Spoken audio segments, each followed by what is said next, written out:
Hi hello ಸ್ನೇಹಿತರೆ, welcome to ನಮ್ಮ ಉದ್ಯೋಗ ಮಾಹಿತಿ. ಸ್ನೇಹಿತರೆ, IBPS institute of banking personnel ಸೆಲೆಕ್ಷನ್ದಿಂದ ರೀಜನಲ್ ರೂರಲ್ ಬ್ಯಾಂಕ್ಗಳಲ್ಲಿ ಇರತಕ್ಕಂಥ ವಿವಿಧ ಹುದ್ದೆಗಳ ನೇಮಕಾತಿಗೆ ಸಂಬಂಧಪಟ್ಟಂತೆ IBPSನಿಂದ ನೋಟಿಫಿಕೇಷನನ್ನು ಹೊರಡಿಸಲಾಗಿದೆ. ಇಲ್ಲಿ ನೋಡಬಹುದು ಅಫಿಷಿಯಲ್ ನೋಟಿಫಿಕೇಷನನ್ನು. ಇದರಲ್ಲಿ ಇರತಕ್ಕಂತಹ ಪ್ರಮುಖ ಅಂಶಗಳ ಬಗ್ಗೆ ಈ ಒಂದು ವಿಡಿಯೋದಲ್ಲಿ ಮಾಹಿತಿಯನ್ನು ನೀಡ್ತಾ ಹೋಗ್ತೀವಿ. ಸೊ ವಿಡಿಯೋನ ಸ್ಕಿಪ್ ಮಾಡ್ದಂಗೆ ಪೂರ್ತಿಯಾಗಿ ನೋಡಿ ಅಂತ ಹೇಳ್ತಾ ಬನ್ನಿ ಸ್ನೇಹಿತರೆ, ಇವತ್ತಿನ ಒಂದು ವಿಡಿಯೋನ ಶುರು ಮಾಡೋಣ. ಸ್ನೇಹಿತರೆ, ಮುಖ್ಯವಾಗಿ ಈ ಒಂದು ರಿಕ್ರೂಟ್ಮೆಂಟ್ಗೆ ಸಂಬಂಧಪಟ್ಟಂತೆ ಒಟ್ಟು ವೇಕೆನ್ಸಿಗಳನ್ನು ನೋಡ್ತಾ ಹೋಗೋದಾದರೆ ಒಟ್ಟು 9,995 ವೇಕೆನ್ಸಿಗಳಿರ್ತಕ್ಕಂತಹದ್ದು ಮತ್ತು ವಿವಿಧ ಪೋಸ್ಟ್ಗಳನ್ನು ನೋಡ್ತಾ ಹೋಗೋದಾದರೆ ಒಂದು ಪ್ರೊಬೇಷನರಿ ಆಫೀಸರ್ PO ಇರತಕ್ಕಂತಹದ್ದು, ಅದೇ ರೀತಿಯಾಗಿ ಕ್ಲರ್ಕ್ ಹುದ್ದೆಗಳಿರ್ತಕ್ಕಂಥದ್ದು, ಅದೇ ರೀತಿಯಾಗಿ ಆಫೀಸರ್ ಸ್ಕೇಲ್ 2 ಆ್ಯಂಡ್ ಸ್ಕೇಲ್ 3 ಹುದ್ದೆಗಳಿಗೆ ಸಂಬಂಧಪಟ್ಟಂತೆ ನೋಟಿಫಿಕೇಷನನ್ನು ಹೊರಡಿಸಲಾಗಿದೆ. ಮುಖ್ಯವಾಗಿ ಈ ಒಂದು ರಿಕ್ರೂಟ್ಮೆಂಟಲ್ಲಿ ಭಾಗವಹಿಸ್ತಾ ಇರತಕ್ಕಂತಹ ಒಟ್ಟು ಬ್ಯಾಂಕ್ಗಳನ್ನು ನೋಡೋದಾದರೆ ರೀಜನಲ್ ರೂರಲ್ ಬ್ಯಾಂಕ್ಗಳು 43 ಬ್ಯಾಂಕ್ಗಳಿರ್ತಕ್ಕಂತಹದ್ದು. ಪ್ರಮುಖವಾಗಿ ಅಪ್ಲಿಕೇಶನನ್ನು ಯಾವ ರೀತಿಯಾಗಿ ಹಾಕಬಹುದು ಅಂದರೆ ಆನ್ಲೈನ್ ಮೂಲಕವಾಗಿ ಈ ಒಂದು ಅಪ್ಲಿಕೇಶನನ್ನು ಹಾಕಬಹುದಾಗಿರತಕ್ಕಂಥದ್ದು. ಆನ್ಲೈನ್ ಅಪ್ಲಿಕೇಶನ್ ಅರ್ಜಿ ಸಲ್ಲಿಸಲು ಪ್ರಾರಂಭದ ದಿನಾಂಕ 7/6/2024ರಿಂದ 27/6/2024 ಅಂದರೆ 20 ದಿನಗಳವರೆಗೆ ನಿಮಗೆ ಕಾಲಾವಕಾಶ ಇರುತ್ತೆ. ನೀವು ಅರ್ಜಿಯನ್ನು ಸಲ್ಲಿಸಬಹುದು ಮತ್ತು ಪೇಮೆಂಟ್ ಮಾಡಲಿಕ್ಕೂ ಕೂಡ ಇದೇ ಅವಧಿ ಇರತಕ್ಕಂಥದ್ದು ಮತ್ತು ಏನಾದರೂ ಎಡಿಟ್ ಮಾಡಲಿಕ್ಕೂ ಕೂಡ ಅಪ್ಲಿಕೇಶನ್ ಇದೇ ಅವಧಿ ಇರತಕ್ಕಂತಹದ್ದು. ಇನ್ನು ರಿಕ್ರೂಟ್ಮೆಂಟ್ ಪ್ರೊಸೆಸ್ ಯಾವ ರೀತಿಯಾಗಿರುತ್ತೆ ಎಂಬುದನ್ನು ನೋಡೋದಾದರೆ ಸ್ನೇಹಿತರೆ, ಮುಖ್ಯವಾಗಿ ಆಫೀಸರ್ ಸ್ಕೇಲ್ 1 ಏನೋ ಒಂದು ಪೋಸ್ಟ್ ಇದೆ, ಅದೇ ರೀತಿಯಾಗಿ ಕ್ಲರ್ಕ್ ಏನೋ ಒಂದು ಪೋಸ್ಟ್ ಇರತಕ್ಕಂಥದ್ದು. ಈ ಎರಡು ಪೋಸ್ಟ್ಗೆ ಸಂಬಂಧಪಟ್ಟಂತೆ ಪ್ರಿಲಿಮ್ಸ್ ಎಕ್ಸಾಮಿನೇಷನ್ ಮತ್ತು ಮೇನ್ಸ್ ಎಕ್ಸಾಮಿನೇಷನನ್ನು ನಡೆಸಲಾಗುತ್ತೆ. ಇದರಲ್ಲಿ ಕ್ಲರ್ಕ್ ಹುದ್ದೆಗೆ ಸಂಬಂಧಪಟ್ಟಂತೆ ಯಾವುದೇ ಇಂಟರ್ವ್ಯೂ ಇರುವುದಿಲ್ಲ. ಇಂಟರ್ವ್ಯೂ ಇರುವ ಪೋಸ್ಟ್ಗಳೆಂದರೆ ಅದು ಆಫೀಸರ್ ಸ್ಕೇಲ್ 1, ಸ್ಕೇಲ್ 2 ಮತ್ತು ಸ್ಕೇಲ್ 3ಗೆ ಇಂಟರ್ವ್ಯೂ ಇರುತ್ತೆ. ಇಲ್ಲಿ ಮುಖ್ಯವಾಗಿ ಒಂದು ವಿಷಯವನ್ನು ಗಮನಿಸಬೇಕು. ಆಫೀಸರ್ ಸ್ಕೇಲ್ 2 ಮತ್ತು 3 ಏನೋ ಒಂದು ಪೋಸ್ಟ್ ಇರತಕ್ಕಂಥದ್ದು. ಇದಕ್ಕೆ ಯಾವುದೇ ರೀತಿಯಾಗಿರ್ತಕ್ಕಂತಹ ಪ್ರಿಲಿಮ್ಸ್ ಎಕ್ಸಾಮಿನೇಷನ್ ಇರೋದಿಲ್ಲ, ಕೇವಲ ಮೇನ್ಸ್ ಮತ್ತು ಇಂಟರ್ವ್ಯೂ ಇರತಕ್ಕಂತಹದ್ದು. ಅದೇ ರೀತಿಯಾಗಿ ಆಫೀಸರ್ ಸ್ಕೇಲ್ 1ಗೂ ಕೂಡ ಮೇನ್ಸ್ ಮತ್ತು ಇಂಟರ್ವ್ಯೂ ಇರತಕ್ಕಂಥದ್ದು ಎಂಬುದನ್ನು ಈಗಾಗಲೇ ತಿಳಿಸಲಾಗಿರ್ತಕ್ಕಂತಹದ್ದು. ಇನ್ನು ಮುಖ್ಯವಾಗಿ ಈ ಒಂದು ಹುದ್ದೆಗೆ ಸಂಬಂಧಪಟ್ಟಂತೆ ಅರ್ಜಿಯನ್ನು ಸಲ್ಲಿಸುವ ಅಫಿಷಿಯಲ್ ವೆಬ್ಸೈಟ್ ಬಂದುಬಿಟ್ಟು www.ibps.in. ಈ ಒಂದು ಅಫಿಷಿಯಲ್ ವೆಬ್ಸೈಟ್ಗೆ ಭೇಟಿ ನೀಡುವುದರ ಮೂಲಕವಾಗಿ ಆನ್ಲೈನ್ ಮೂಲಕ ಮಾತ್ರ ಅರ್ಜಿಯನ್ನು ಸಲ್ಲಿಸಬಹುದಾಗಿರ್ತಕ್ಕಂಥದ್ದು. ಈ ಒಂದು ಎಕ್ಸಾಮಿನೇಷನ್ಗೆ ಸಂಬಂಧಪಟ್ಟಂತೆ ಮೊದಲಿಗೆ ಪ್ರಿಲಿಮ್ಸ್ ಎಕ್ಸಾಮಿನೇಷನ್ ನಡೆಸಲಾಗುತ್ತೆ. ಅದು ಬಂದುಬಿಟ್ಟು ಆಗಸ್ಟ್ 2024ರಲ್ಲಿ ನಡೆಸಲಾಗುತ್ತೆ. ಇನ್ನು ಮೇನ್ಸ್ ಎಕ್ಸಾಮಿನೇಷನ್ ಸೆಪ್ಟೆಂಬರ್ 2024ರಂದು ನಡೆಸಲಾಗುತ್ತೆ. ಇನ್ನು ಇಂಟರ್ವ್ಯೂ ಡೇಟ್ ಬಂದುಬಿಟ್ಟು ಆಫೀಸರ್ ಸ್ಕೇಲ್ 1, ಸ್ಕೇಲ್ 2 ಮತ್ತು ಸ್ಕೇಲ್ 3 ಹುದ್ದೆಗೆ ಸಂಬಂಧಪಟ್ಟಂತೆ ನವೆಂಬರ್ ತಿಂಗಳಲ್ಲಿ ಇಂಟರ್ವ್ಯೂವನ್ನು ನಡೆಸಲಾಗುತ್ತೆ ಎಂಬುದನ್ನು ಆಫಿಷಿಯಲ್ ನೋಟಿಫಿಕೇಷನಲ್ಲಿ ಈಗಾಗಲೇ ತಿಳಿಸಲಾಗಿರ್ತಕ್ಕಂತಹದ್ದು. ಇನ್ನು ಅದೇ ರೀತಿಯಾಗಿ ವಿವಿಧ ಹುದ್ದೆಗಳು ಎಷ್ಟೆಷ್ಟು ಖಾಲಿ ಇವೆ ಎಂಬುದರ ಬಗ್ಗೆ ಈ ಒಂದು ವಿಡಿಯೋದಲ್ಲಿ ನೋಡ್ತಾ ಹೋಗೋದಾದರೆ ಆಫೀಸ್ ಅಸಿಸ್ಟೆಂಟ್ ಮಲ್ಟಿಪರ್ಪಸ್ ಹುದ್ದೆಗಳು ಒಟ್ಟು 5,585 ಹುದ್ದೆಗಳಿರ್ತಕ್ಕಂಥದ್ದು. ಆಫೀಸರ್ ಸ್ಕೇಲ್ 1 ಒಟ್ಟು 3,499 ಹುದ್ದೆಗಳಿರ್ತಕ್ಕಂಥದ್ದು. ಅದೇ ರೀತಿಯಾಗಿ ಸ್ಕೇಲ್ 2 ಅಗ್ರಿಕಲ್ಚರಲ್ ಆಫೀಸರ್ ಪ್ರಮುಖವಾಗಿ 70 ಹುದ್ದೆಗಳಿರ್ತಕ್ಕಂತಹದ್ದು. ಅದರಲ್ಲಿ ಲಾ ಆಫೀಸರ್ 30 ಹುದ್ದೆಗಳಿರ್ತಕ್ಕಂಥದ್ದು ಮತ್ತು ಚಾರ್ಟೆಡ್ ಅಕೌಂಟೆಂಟ್ ಒಟ್ಟು 60 ಹುದ್ದೆಗಳಿರ್ತಕ್ಕಂಥದ್ದು. ಇನ್ನು IT ಇನ್ಫಾರ್ಮೇಷನ್ ಟೆಕ್ನಾಲಜಿ 94 ಹುದ್ದೆಗಳಿರ್ತಕ್ಕಂಥದ್ದು. ಇನ್ನು ಅದೇ ರೀತಿಯಾಗಿ ಜನರಲ್ ಬ್ಯಾಂಕಿಂಗ್ ಆಫೀಸರ್ ಒಟ್ಟು 496 ಹುದ್ದೆಗಳಿರ್ತಕ್ಕಂತಹದ್ದು. ಅದೇ ರೀತಿಯಾಗಿ ಆಫೀಸರ್ ಸ್ಕೇಲ್ 2 ಮಾರ್ಕೆಟಿಂಗಲ್ಲಿ ಒಟ್ಟು 11 ಹುದ್ದೆಗಳಿರ್ತಕ್ಕಂಥದ್ದು ಮತ್ತು ಟ್ರೆಜರಿ ಮ್ಯಾನೇಜರ್ ಪ್ರಮುಖವಾಗಿ 21 ಹುದ್ದೆಗಳಿರ್ತಕ್ಕಂತಹದ್ದು.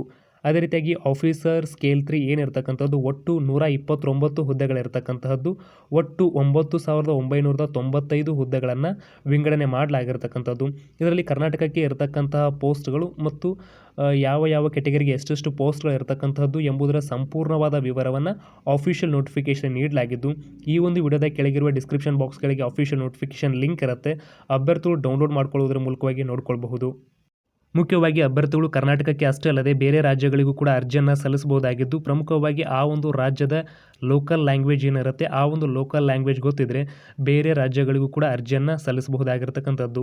ಇನ್ನು ಏಜ್ ಲಿಮಿಟನ್ನು ನೋಡೋದಾದರೆ ಆಫೀಸ್ ಅಸಿಸ್ಟೆಂಟ್ ಮಲ್ಟಿಪರ್ಪಸ್ ಹುದ್ದೆಗೆ ಸಂಬಂಧಪಟ್ಟಂತೆ ಕನಿಷ್ಠ 18 ವರ್ಷ ಮತ್ತು ಗರಿಷ್ಠ 28 ವರ್ಷ ವಯೋಮಿತಿಯನ್ನು ನಿಗದಿಪಡಿಸಲಾಗಿರ್ತಕ್ಕಂತಹದ್ದು. ಇನ್ನು ಅದೇ ರೀತಿಯಾಗಿ ಗ್ರೂಪ್ ಬಿಯಲ್ಲಿ ಬರ್ತಕ್ಕಂತಹ ಆಫೀಸರ್ ಸ್ಕೇಲ್ 1 ಈ ಒಂದು ಹುದ್ದೆಗೆ ಸಂಬಂಧಪಟ್ಟಂತೆ ಏಜ್ ಲಿಮಿಟನ್ನು ನೋಡೋದಾದರೆ ಕನಿಷ್ಠ 18 ವರ್ಷ ಮತ್ತು ಗರಿಷ್ಠ 30 ವರ್ಷ ಇರತಕ್ಕಂಥದ್ದು. ಆಫೀಸರ್ ಸ್ಕೇಲ್ 2 ವಯೋಮಿತಿ ಕನಿಷ್ಠ 21 ವರ್ಷ, ಗರಿಷ್ಠ 32 ವರ್ಷ. ಆಫೀಸರ್ ಸ್ಕೇಲ್ 3 ಹುದ್ದೆಗೆ ಸಂಬಂಧಪಟ್ಟಂತೆ ಕನಿಷ್ಠ 21 ವರ್ಷ ಮತ್ತು ಗರಿಷ್ಠ 40 ವರ್ಷ ವಯೋಮಿತಿಯನ್ನು ನಿಗದಿಪಡಿಸಲಾಗಿರ್ತಕ್ಕಂತಹದ್ದು. ಇನ್ನು ಮುಖ್ಯವಾಗಿ ಈ ಒಂದು ಹುದ್ದೆಗಳ ನೇಮಕಾತಿಗೆ ಸಂಬಂಧಪಟ್ಟಂತೆ ವಿದ್ಯಾರ್ಹತೆಯನ್ನು ನೋಡೋದಾದರೆ ಎಜುಕೇಷನಲ್ ಕ್ವಾಲಿಫಿಕೇಷನ್ ಬಂದುಬಿಟ್ಟು ಆಫೀಸರ್ ಅಸಿಸ್ಟೆಂಟ್ ಮಲ್ಟಿಪರ್ಪೋಸ್ ಏನು ಕ್ಲರ್ಕ್ ಹುದ್ದೆಗಳಿರ್ತಕ್ಕಂತಹದ್ದು. ಈ ಒಂದು ಹುದ್ದೆಗೆ ಸಂಬಂಧಪಟ್ಟಂತೆ ಯಾವುದೇ ಪದವಿಯನ್ನು ಪಡೆದ ಅಭ್ಯರ್ಥಿಗಳು ಅರ್ಜಿಯನ್ನು ಸಲ್ಲಿಸಬಹುದಾಗಿರ್ತಕ್ಕಂಥದ್ದು. ನೀವು ಯಾವ ಒಂದು ರಾಜ್ಯಕ್ಕೆ ಅರ್ಜಿಯನ್ನು ಸಲ್ಲಿಸ್ತೀರಿ ಅಲ್ಲಿಯ ಒಂದು ಲೋಕಲ್ ಲ್ಯಾಂಗ್ವೇಜ್ ನಿಮಗೆ ಬರಬೇಕಾಗತ್ತೆ ಮತ್ತು ಅಭ್ಯರ್ಥಿಗಳು ಕಂಪ್ಯೂಟರ್ ಜ್ಞಾನವನ್ನು ಕೂಡ ಹೊಂದಿರಬೇಕು. ಇನ್ನು ಅದೇ ರೀತಿಯಾಗಿ ಆಫೀಸರ್ ಸ್ಕೇಲ್ 1 ಅಸಿಸ್ಟೆಂಟ್ ಮ್ಯಾನೇಜರ್ ಪೋಸ್ಟ್ಗೆ ಸಂಬಂಧಪಟ್ಟಂತೆ ವಿದ್ಯಾರ್ಹತೆಯನ್ನು ನೋಡೋದಾದರೆ ಯಾವುದೇ ಅಂಗೀಕೃತ ವಿಶ್ವವಿದ್ಯಾಲಯದಿಂದ ಯಾವುದೇ ವಿಷಯದಲ್ಲಿ ಪದವಿಯನ್ನು ಪಡೆದಿದ್ದರೆ ಈ ಒಂದು ಹುದ್ದೆಗೆ ಅರ್ಜಿಯನ್ನು ಸಲ್ಲಿಸಬಹುದಾಗಿರ್ತಕ್ಕಂಥದ್ದು.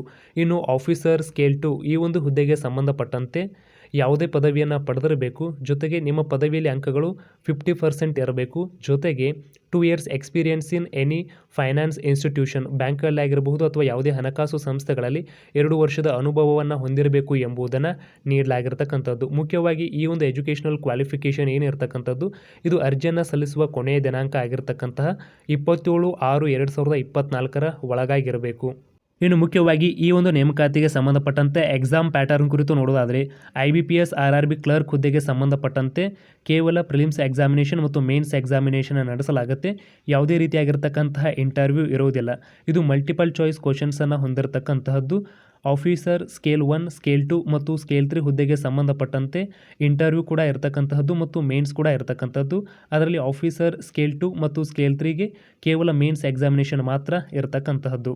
ಇನ್ನು ಮುಖ್ಯವಾಗಿ ಈ ಒಂದು RRBS ಅಂದರೆ ರೀಜನಲ್ ರೂರಲ್ ಬ್ಯಾಂಕ್ನ ಕ್ಲರ್ಕ್ ಮತ್ತು PO ಹುದ್ದೆಗೆ ಸಂಬಂಧಪಟ್ಟಂತೆ ಇರತಕ್ಕಂತಹ ಪ್ರಿಲಿಮಿನರಿ ಎಕ್ಸಾಮಿನೇಷನ್ನ ಪ್ಯಾಟರ್ನ್ ನೋಡೋದಾದರೆ ರೀಸನಿಂಗ್ ಮತ್ತು ಮ್ಯಾಥ್ಸ್ ಇರತಕ್ಕಂತಹದ್ದು. ತಲಾ 40 ಪ್ರಶ್ನೆಗಳನ್ನು ಒಳಗೊಂಡಿದ್ದು 40 ಮಾರ್ಕ್ಸ್ಗೆ ಇರತಕ್ಕಂತಹದ್ದು. ಒಟ್ಟು 80 ಪ್ರಶ್ನೆ 80 ಮಾರ್ಕ್ಸ್ಗಳನ್ನು ಒಳಗೊಂಡಿದ್ದು ಈ ಒಂದು ಪ್ರಿಲಿಮಿನರಿ ಎಕ್ಸಾಮಿನೇಷನನ್ನು ಉತ್ತರಿಸಲು ಅಭ್ಯರ್ಥಿಗಳಿಗೆ ಒಟ್ಟು 45 ನಿಮಿಷಗಳ ಕಾಲ ಅವಕಾಶವನ್ನು ನೀಡಲಾಗಿರ್ತಕ್ಕಂತಹದ್ದು. ಇನ್ನು ಅದೇ ರೀತಿಯಾಗಿ ಈ ಒಂದು ಕ್ಲರ್ಕ್ ಹುದ್ದೆಗಳಾಗಿರಬಹುದು ಮತ್ತು ಆಫೀಸರ್ ಸ್ಕೇಲ್ 1 ಹುದ್ದೆಗಳಾಗಿರಬಹುದು ಈ ಒಂದು ಹುದ್ದೆಗೆ ಸಂಬಂಧಪಟ್ಟಂತಹ ಮೇನ್ಸ್ ಎಕ್ಸಾಮ್ ಪ್ಯಾಟರ್ನ್ ಕುರಿತು ನೋಡೋದಾದರೆ ಪ್ರಮುಖವಾಗಿ ಇದರಲ್ಲಿ ರೀಸನಿಂಗ್ ಇರತಕ್ಕಂತಹದ್ದು, ಜನರಲ್ ಅವೇರ್ನೆಸ್ ಇರತಕ್ಕಂಥದ್ದು, ಅಂದರೆ ಇದರಲ್ಲಿ ಕರೆಂಟ್ ಅಫೇರ್ಸನ್ನು ಕೂಡ ಒಳಗೊಂಡಿರುತ್ತೆ. ಮ್ಯಾಥ್ಸ್ ಇರತಕ್ಕಂತಹದ್ದು, ಹಿಂದಿ ಅಥವಾ ಇಂಗ್ಲೀಷ್ ಈ ಎರಡರಲ್ಲಿ ಯಾವುದಾದ್ರೂ ಒಂದು ಭಾಷೆಯನ್ನು ಆಯ್ಕೆ ಮಾಡಿಕೊಳ್ಬೇಕು ಮತ್ತು ಕಂಪ್ಯೂಟರ್ ಜ್ಞಾನದ ಪ್ರಶ್ನೆಗಳು ಕೂಡ ಇರತಕ್ಕಂಥದ್ದು. ರೀಸನಿಂಗಲ್ಲಿ ಪ್ರಮುಖವಾಗಿ 40 ಪ್ರಶ್ನೆ, ಜನರಲ್ ಅವೇರ್ನೆಸ್ಸಲ್ಲಿ ಪ್ರಮುಖವಾಗಿ 40 ಪ್ರಶ್ನೆ, ಅದೇ ರೀತಿಯಾಗಿ ಮ್ಯಾಥ್ಸ್ 40 ಪ್ರಶ್ನೆ, ಹಿಂದಿ ಇಂಗ್ಲೀಷ್ 40 ಪ್ರಶ್ನೆ, ಕಂಪ್ಯೂಟರ್ 40 ಪ್ರಶ್ನೆಗಳನ್ನು ಒಳಗೊಂಡಿದ್ದು ರೀಸನಿಂಗಲ್ಲಿ 40 ಪ್ರಶ್ನೆಗೆ 50 ಅಂಕ, ಜನರಲ್ ಅವೇರ್ನೆಸ್ಸಲ್ಲಿ 40 ಪ್ರಶ್ನೆಗೆ 40 ಅಂಕ, ಮ್ಯಾಥ್ಸಲ್ಲಿ 40 ಪ್ರಶ್ನೆಗೆ 50 ಅಂಕ, ಇಂಗ್ಲೀಷ್ ಅಥವಾ ಹಿಂದಿಯಲ್ಲಿ 40 ಪ್ರಶ್ನೆಗೆ 40 ಅಂಕ ಮತ್ತು ಕಂಪ್ಯೂಟರ್ ನಾಲೆಜಲ್ಲಿ 40 ಪ್ರಶ್ನೆಗೆ 20 ಅಂಕದಂತೆ ನೀಡಲಾಗುತ್ತೆ. ಒಟ್ಟಿನಲ್ಲಿ 200 ಪ್ರಶ್ನೆಗಳಿದ್ದು 200 ಮಾರ್ಕ್ಸ್ಗೆ ಈ ಒಂದು ಎಕ್ಸಾಮಿನೇಷನ್ ನಡೆಸಲಾಗುತ್ತೆ. ಡ್ಯೂರೇಷನ್ ಬಂದುಬಿಟ್ಟು 2 ಗಂಟೆಗಳ ಕಾಲ ಡ್ಯೂರೇಷನ್ ಇರತಕ್ಕಂತಹದ್ದು. ಸ್ನೇಹಿತರೆ, ಮುಖ್ಯವಾಗಿ ಈ ಒಂದು ರಿಕ್ರೂಟ್ಮೆಂಟ್ಗೆ ಸಂಬಂಧಪಟ್ಟಂತೆ ಏನು ಪ್ರಿಲಿಮ್ಸ್ ಎಕ್ಸಾಮಿನೇಷನ್ ಇರತಕ್ಕಂಥದ್ದು ಮತ್ತು ಮೇನ್ಸ್ ಎಕ್ಸಾಮಿನೇಷನ್ ಇರತಕ್ಕಂಥದ್ದು ಅದನ್ನು ಯಾವ ಭಾಷೆಯಲ್ಲಿ ಬೇಕಾದರೂ ಬರೆಯಬಹುದಾಗಿದ್ದು ಕನ್ನಡದಲ್ಲಿ ಕೂಡ ಎಕ್ಸಾಮಿನೇಷನ್ ಇರತಕ್ಕಂತಹದ್ದು. ಪ್ರಮುಖವಾಗಿ ಅಭ್ಯರ್ಥಿಗಳು ಇಂಗ್ಲೀಷ್ ಭಾಷೆಯನ್ನು ಹೊರತುಪಡಿಸಿದರೆ ಉಳಿದ ಎಲ್ಲ ಪ್ರಶ್ನೆಗಳು ಕನ್ನಡದಲ್ಲಿ ಬರೆಯಬಹುದಾಗಿರತಕ್ಕಂತಹದ್ದು. ಅಭ್ಯರ್ಥಿಗಳು ಮುಖ್ಯವಾಗಿ ತಾವು ಆನ್ಲೈನ್ ಮೂಲಕ ಅರ್ಜಿಯನ್ನು ಸಲ್ಲಿಸುವಾಗ ತಾವು ಯಾವ ಭಾಷೆಯಲ್ಲಿ ಎಕ್ಸಾಮಿನೇಷನನ್ನು ಬರೀತೀರಿ ಎಂಬುದನ್ನು ಖಚಿತಪಡಿಸಬೇಕಾಗತ್ತೆ. ಇನ್ನು ಕೊನೆಯದಾಗಿ 2 ಪ್ರಮುಖ ಅಂಶಗಳ ಬಗ್ಗೆ ನೋಡೋದಾದರೆ ಏಜ್ ರಿಲ್ಯಾಕ್ಸೇಷನ್ ಕೂಡ ಇದೆ. ಇದರಲ್ಲಿ SC/STಗೆ 5 ವರ್ಷ, OBC ಅವರಿಗೆ 3 ವರ್ಷ ಮತ್ತು ಅಂಗವಿಕಲ ಅಭ್ಯರ್ಥಿಗಳಿಗೆ 10 ವರ್ಷಗಳ ಕಾಲ ಏಜ್ ರಿಲ್ಯಾಕ್ಸೇಷನ್ ಇದೆ. ಮತ್ತು ಅಪ್ಲಿಕೇಶನ್ ಫೀಸ್ ಬಂದುಬಿಟ್ಟು ಆಫೀಸರ್ ಸ್ಕೇಲ್ 1, 2, 3 ಹುದ್ದೆಗೆ ಸಂಬಂಧಪಟ್ಟಂತೆ ₹175, SC/ST ಮತ್ತು ಅಂಗವಿಕಲ ಅಭ್ಯರ್ಥಿಗಳಿಗಿದ್ದರೆ ಉಳಿದ ಅಭ್ಯರ್ಥಿಗಳಿಗೆ ₹850 ಇರತಕ್ಕಂಥದ್ದು. ಮತ್ತು ಆಫೀಸ್ ಅಸಿಸ್ಟೆಂಟ್ ಮಲ್ಟಿಪರ್ಪೋಸ್ ಹುದ್ದೆಗೆ ಸಂಬಂಧಪಟ್ಟಂತೆ SC/ST ಅಂಗವಿಕಲ ಅಭ್ಯರ್ಥಿಗಳು ಮಾಜಿ ಸೈನಿಕರಿಗೆ ₹175 ಮತ್ತು ಉಳಿದ ಎಲ್ಲ ಅಭ್ಯರ್ಥಿಗಳಿಗೆ ₹850 ಅರ್ಜಿ ಶುಲ್ಕವನ್ನು ನಿಗದಿಪಡಿಸಲಾಗಿರ್ತಕ್ಕಂತಹದ್ದು. ಸ್ನೇಹಿತರೆ, ಮುಖ್ಯವಾಗಿ ಇದಿಷ್ಟು ಇವತ್ತಿನ ಒಂದು ಪ್ರಮುಖ ಮಾಹಿತಿಯಾಗಿತ್ತು. ಇದೇ ರೀತಿ ಹೆಚ್ಚಿನ ಮಾಹಿತಿ ಅಪ್ಡೇಟ್ಸನ್ನು ಪಡೆಯಲು ನಮ್ಮ ಚಾನೆಲ್ ಸಬ್ಸ್ಕ್ರೈಬ್ ಮಾಡಿ ಮತ್ತು ಪಕ್ಕದಲ್ಲಿ ಕಾಣುವ ಬೆಲ್ ಬಟನ್ ಕೂಡ ಕ್ಲಿಕ್ ಮಾಡ್ಬೋದು. ಸಿಗೋಣ ಸ್ನೇಹಿತರೆ ಮತ್ತೊಂದು ಪ್ರಮುಖ ವಿಡಿಯೋದೊಂದಿಗೆ. ಧನ್ಯವಾದಗಳು.